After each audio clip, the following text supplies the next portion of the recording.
El arte de estorbar.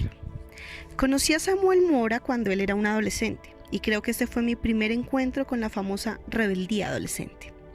Oré y le pedí a Dios que me diera gracia ante sus ojos para poder acercarme y ayudarle en su proceso. Así fue.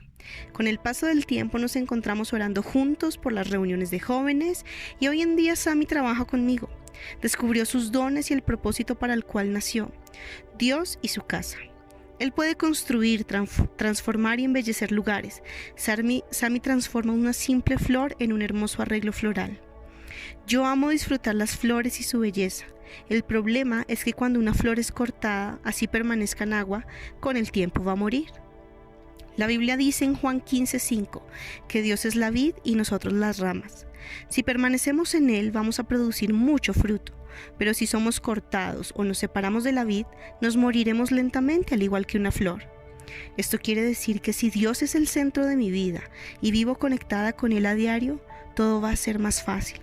La Biblia también nos habla de Jesús como la piedra principal, 1 de Pedro 2:4, y sobre Él debemos cimentar y construir nuestro hogar. Cristianos de verdad. La Biblia dice acerca de quién toma buenas decisiones. Es como una persona que, para construir una casa, cava hondo y echa los cimientos sobre una roca sólida.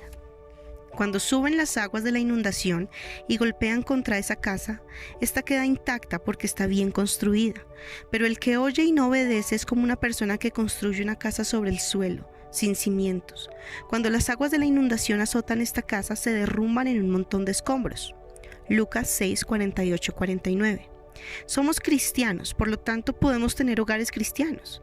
Ser cristiano no significa tener el pescadito pegado en la parte de atrás de nuestros automóviles. Significa contar con Jesús y estar cimentados en la palabra de Dios y regirnos por los principios bíblicos. Las mamás cristianas soñamos que nuestros hijos se entreguen por completo a Jesús. Ese es el sueño de todo padre. Y para que esto sea una realidad, nuestra vida y la vida de nuestra familia debe girar en torno a Dios. Nuestros hijos le pertenecen a Él primero que a nosotros. Para la cultura de hoy quizás sea una difícil idea de asimilar, pero la realidad es que nosotros somos encargados o mayordomos de lo que nuestro Señor pone a nuestro paso para que cuidemos y multipliquemos. Él presta a sus hijos a nosotros esperando que los cuidemos y los formemos bajo sus principios y valores. Dios confía en nosotras y por eso es vital nuestra comunión con Él, para que podamos pedirle consejo cada vez que necesitemos algo o no sepamos qué hacer. Desconexión fatal. Vamos a comparar a dos personajes de la Biblia, sus vidas, su relación con Dios y el final de cada una de sus historias. Abraham fue llamado a salir de su tierra, a dejar su patria y a sus parientes. Dios le dijo que haría de él una gran nación que sería de bendición para todas las naciones de la tierra. Génesis 12 del 1 al 3. Entonces Abraham salió de Egipto con su esposa Sarai y su sobrino Lot, y con todo lo que poseían, ya que era muy rico en ganado, plata y oro. Eran tan ricos y prósperos que la tierra donde acamparon entre Betel y Jaí no era suficiente para los dos. Entonces empezaron los problemas. Los que cuidaban el rebaño de Abraham se peleaban los que cuidaban el rebaño de Lot. Así que Abraham le dijo a su sobrino que escogiera la parte de tierra que más le gustara y que se fuera a vivir allá.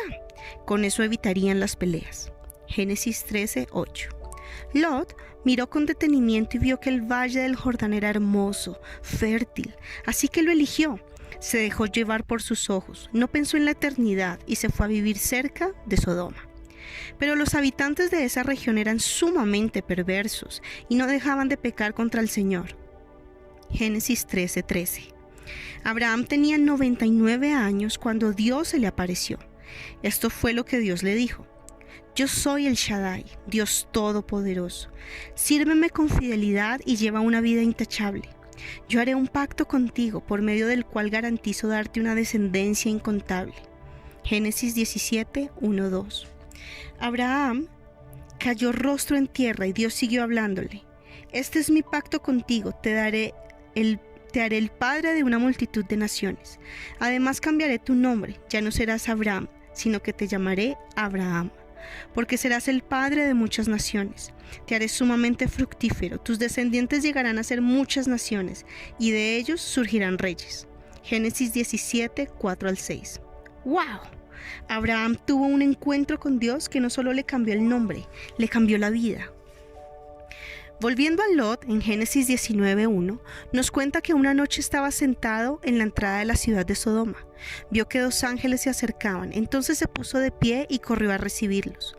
Los ángeles llegaron con la orden de destruir la ciudad porque Dios había recibido muchas quejas sobre el pecado de ese lugar. Y lo más triste, se encontraron con un Lot que había negociado sus principios. Lot insistió en ser anfitrión de los ángeles por esa noche, así que ellos accedieron y fueron a su casa. Los jóvenes y ancianos perversos de Sodoma llegaron dizque a tener sexo con los invitados y se lanzaron a tumbar la puerta. El versículo 6 de Génesis 19 muestra cómo Lot, en su intento de detener a todos los hombres, les dice: amigos míos, ¿se habían hecho amigos de estos pervertidos? ¡Qué terrible! Como si fuera poco, en el negocio les propuso a sus amigos pervertidos que se acostaran con sus hijas vírgenes, más o menos que les hicieran lo que quisieran a sus hijas, pero no a sus invitados. Los ángeles finalmente intervinieron y dejaron ciegos a todos los hombres que estaban rodeando la casa y los hicieron huir. Génesis 19, 4, 11. Antes de destruir la ciudad, los ángeles le ordenaron a Lot y a su familia que se fueran, que huyeran sin mirar atrás. Pero su esposa desobedeció y volteó a ver cómo todo lo que habían amado y atesorado se destruía en el fuego ardiente.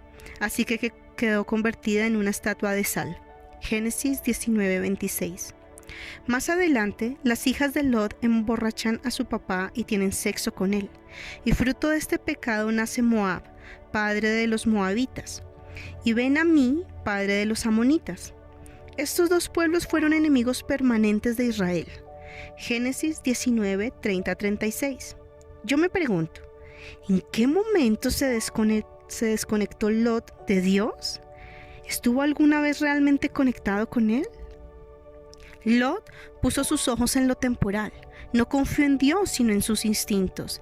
El sistema del mundo lo corrompió y finalmente quitó los límites de su vida y de su familia, dejándola totalmente desprotegida. En cambio, Abraham puso sus ojos en Dios, tuvo varios encuentros con él y le creyó de todo corazón. Su hijo Isaac fue el hijo de una promesa de Dios, que aunque tardó en llegar, se hizo realidad. Isaac fue esposo de una sola mujer, Rebeca, y la Biblia dice que él oraba para que su esposa pudiera tener hijos y los tuvo. Los pasos de Abraham lo llevaron a la eternidad. Dios no solo lo bendijo a él, sino a Isaac y a toda su descendencia. Ayudas idóneas no tan idóneas. El peor error de Lot y su esposa fue elegir Sodoma como su lugar para vivir. Después de que sus hijas fueron influenciadas por el espíritu de perversión que gobernaba la ciudad, fue demasiado tarde para detener o estorbar su pecado. Las consecuencias de no hacerlo fueron terribles. En el Nuevo Testamento encuentro otra historia parecida. Una de las costumbres en los inicios de la iglesia era que las familias vendieran sus propiedades y dieran el dinero a los apóstoles. Sin embargo, en Hechos 5, del 1 al 10, aparece un matrimonio, Ananías y Zafira, quienes efectivamente vendieron su propiedad, pero llevaron a los apóstoles únicamente parte del dinero, afirmando que era la totalidad. El dinero era de ellos. Hubieran podido hacer lo que quisieran con él, pero creyeron que podían engañar al Espíritu Santo y resultaron muertos. Como mamás y esposas debemos apoyar nuestras familias, pero también debemos estorbar su pecado con el fin de que Dios permita y permanezca como el centro de nuestro hogar. ¿Estorbó Zafira el pecado de su marido? No. ¿Cuál fue el resultado? Los 2 murieron. Qué triste. Zafira hubiera podido advertirle a su esposo lo que implicaba mentir. Entonces habrían vivido más tiempo y ella se destacaría en la Biblia por hacer el bien, no el mal. Puedo ver hogares rumbo a la muerte porque hay hombres que no tienen a Dios como el centro de sus vidas. Y hay ayudas idóneas, poco idóneas, que en realidad no ayudan. ¿De qué lado estás tú? Estorbando ando. Nuestros hijos son como un espejo. Lo que veo en ellos probablemente es lo que hay en mí, lo bueno y lo malo. ¿Cuál es nuestra función como padres? Aunque en realidad son muchas, en estas líneas solo quiero hablar de estorbar. Sí, estás oyendo bien, estorbar. Yo estorbo, él estorba, tú estorbas, todos estorbamos. Según la Real Academia de la Lengua Española, estorbar significa poner dificultad u obstáculo a la ejecución de algo, molestar o incomodar. En este sentido, debo estorbar el pecado. Estorbar no es un don ni una capacidad, es una práctica. Debemos hacerlo cada vez que a alguien en nuestra familia le dé por hacer algo que es contrario a la palabra de Dios o que va en contra de la visión del hogar. Claro que como padres primero debemos dar ejemplo, porque esto no se trata de estar delatando errores. Por eso es importante ponernos bajo la lupa de Dios y pedirle que Él primero estorbe nuestro propio pecado. Así todo va a ser más fácil. En Colombia decimos, el que tiene rabo de paja no se arrime a la candela. Si tenemos una culpa, por más que parezca oculta, tarde o temprano nuestro pecado va a ser expuesto ante los ojos de nuestros hijos y no tendremos autoridad para estorbar su pecado. Y ojo, estorbar no es gritar a nuestros hijos o darles cantaleta, fastidiarlos. Se trata de hablar con ellos en amor y llevarlos a tomar decisiones basadas en la palabra de Dios, independientemente de cómo reaccionen y aunque parezca que inicialmente no da resultado. Estorbar es aconsejar y hacer seguimiento. No es prohibir, sino hablar de lo que podría pasar, positivo y negativo, al tomar ciertas decisiones. Estorbar es recordarles su propósito de vida y enseñarles a vivir como Dios quiere, no como a ellos les plazca.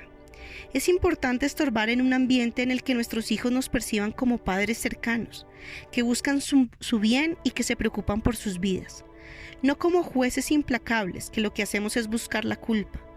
Padres que se preocupan por sus hijos, y claro, no solo mamás, no nos corresponde estorbar únicamente a nosotras las mamás, es un trabajo compartido, aunque aquí te estoy escribiendo a ti.